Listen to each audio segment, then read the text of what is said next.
Hello, Amador County. I'm Tom Slivick. Let's take a look at our headlines for today. Special needs parents voice support for Foothill Charter School at ACUSD hearing. An Amador County Recreation Agency reports to supervisors on recovery on the Mollie Joyce Park baseball field. Foothill Charter School gets public hearing on charter application and now awaits school board's decision. Plymouth-Foothills Rotary again will sponsor Plymouth Farmers Market, which launches its season August 2nd. And in the second half of the news, I'll speak with Ramona Longero, president of the Foothill Charter School, about the school's application for a charter with the Amador Unified School District. Stay with us right here on TSPN. You're watching Amador County's #1 news and sports leader, About 100 people attended a public hearing on the charter application of the Foothill Charter School on Wednesday, July 25th in Jackson, with parents and members of the school board of directors speaking in support of the school's intent to offer alternative education in kindergarten through 12th grade public school. Speakers including founding member Shannon Gibson, the current treasurer of the Foothill Charter Board, who said her two sons are visual learners and would benefit from the proposed school's one-on-one alternative for teaching.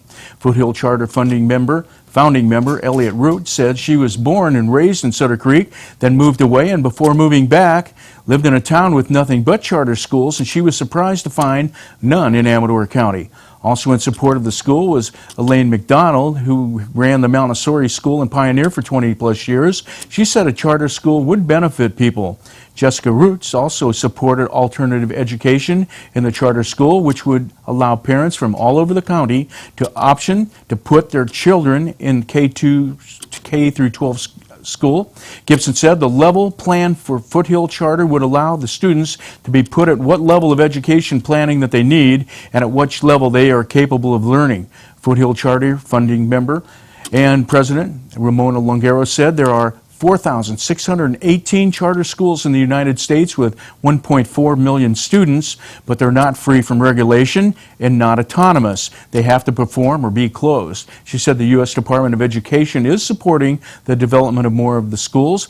Foothill Charter interim principal Steve Rout said, "What charter schools can do that regular schools cannot do is reach and teach the at-risk students, and with individualized efforts," he said, at-risk students can excel with one-on-one attention, and the charter school can help those students succeed where they are presently failing. Other people read letters for parents that could not attend or from anonymous parents. One told of a girl who was gifted and talented education student in early class levels, but later found it difficult to learn because she was a visual learner. Another told of a child who was in a mixed kindergarten first grade class and was bored because she was kept in lower level studies.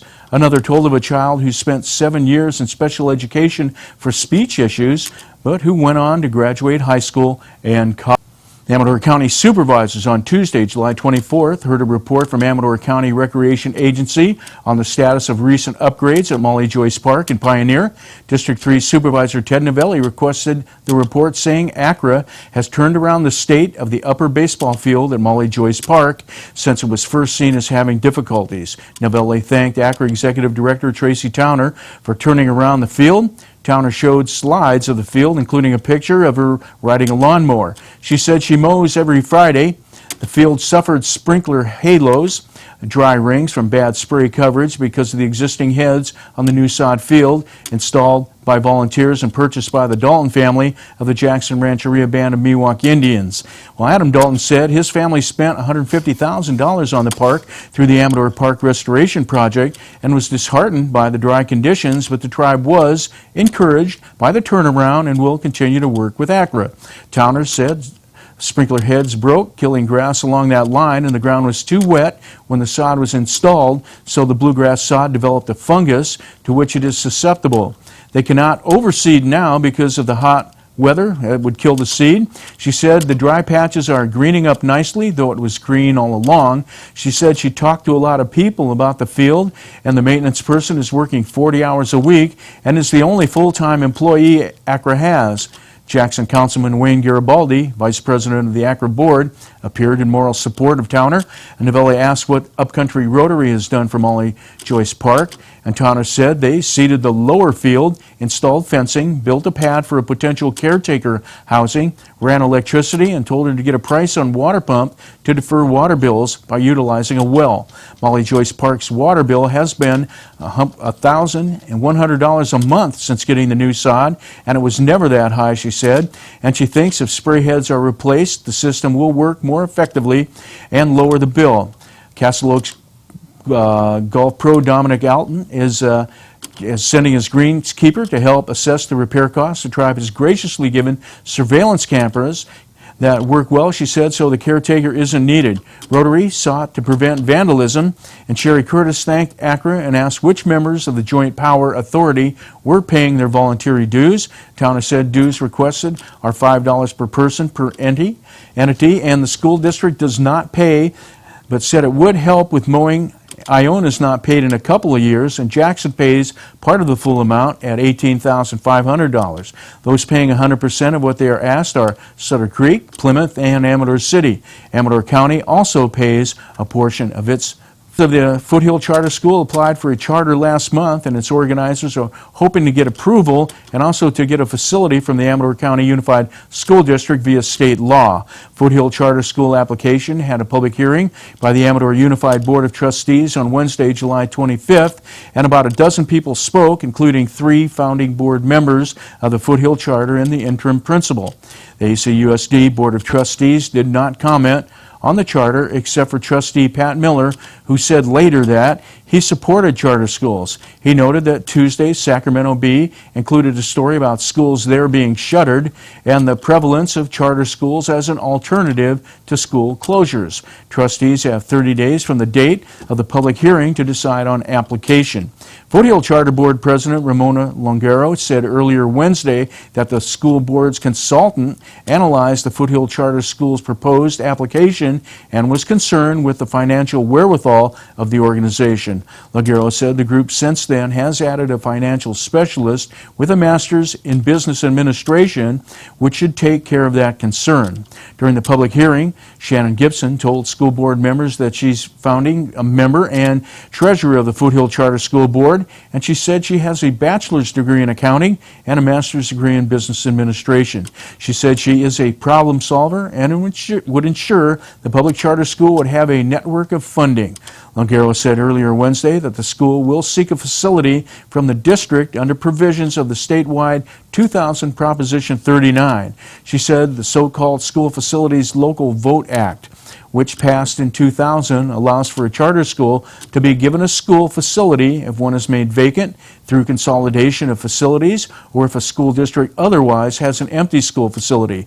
During public matters not on the agenda, Seth Hoyt Jr. of Ione said his 5 children have been in Amador County schools. He said he's heard from multiple sources that the school district is closing Ione Elementary and combining the 2 high schools into junior highs.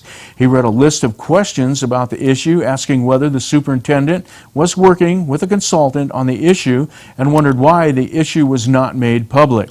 Trustee President Waller Upper said the administration would answer Hoyt's question, and if the district was going to consolidate schools, it would be done transparently. Much later in the meeting, Superintendent Dick Glock said that had been the theme tonight, and if they do not have the enrollment, they would not rehire laid-off employees. He said we have declining enrollment, and it would not be. The 2012 Plymouth Farmers Market opens for the season with its first Thursday market set for August 2nd in Sharkey Begovich Park in downtown Plymouth. The community market is again sponsored by the Rotary Club of Plymouth-Foothills. Austin Ford announced that Rotary Club of Plymouth-Foothills is once again sponsoring the Plymouth Farmers Market, held every Thursday from 4 to 7 p.m. through September 29th at Sharkey Begovich Park on historic Main Street in Plymouth. The market features fresh produce from certified vendors, local wine, high-quality crafts, and live music, all in a grassy, shaded park. Ford said the Plymouth Farmers Market has become a popular gathering place for folks from Plymouth, Fiddletown, River Pines, Dry Town, Ione, and elsewhere. Visitors can dine al fresco with background music from local favorites like Herb Boxhorn, Megan O'Keefe, and Jack McGee. The increasingly popular dinner in the park provides affordable small plate dinners from a different restaurant each week, including Taste, Clark's Corner, and others. An event in Plymouth, formerly Old Pokerville, and the current gateway to the Shenandoah Valley wouldn't be complete without wine tasting to complement the meal each week. A different Amador County winery will offer wine by the glass selection. Troy Bowers, recently installed president of the Plymouth-Foothills Rotary Club, said, "We've been really pleased with the market growth. Rotary is, of course, a service organization with local beneficiaries of our fundraising." Bowers said last year the Plymouth Farmers Market enabled us to donate more than $1,000 to the local elementary school and in addition provide a scholarship for Amador High School students to attend our Rotary Leadership Program. Again, this year's local nonprofit organizations are invited to present their information at the market at no charge to their group. Give Rotary a call at 209-245-6090 to schedule a table. Quick look at our weather. It was a cool morning out there at the parade for the Amador County Fair. Today we're going to hit a high of 89, a low of 57, winds west 5 to 10 miles an hour. And on Friday, high 88, low of 57, with winds 5 to 9 miles an hour. And on Saturday, a high of 92 with a low of 58. So it looks like we'll have nice weather for the fair. Ozone levels today, moderate and moderate. Again on Friday. And stay with us. When I come back, we'll be talking with Ramona Lungaro. She's the president of the Foothill Charter Schools. Stay with us on TSPN.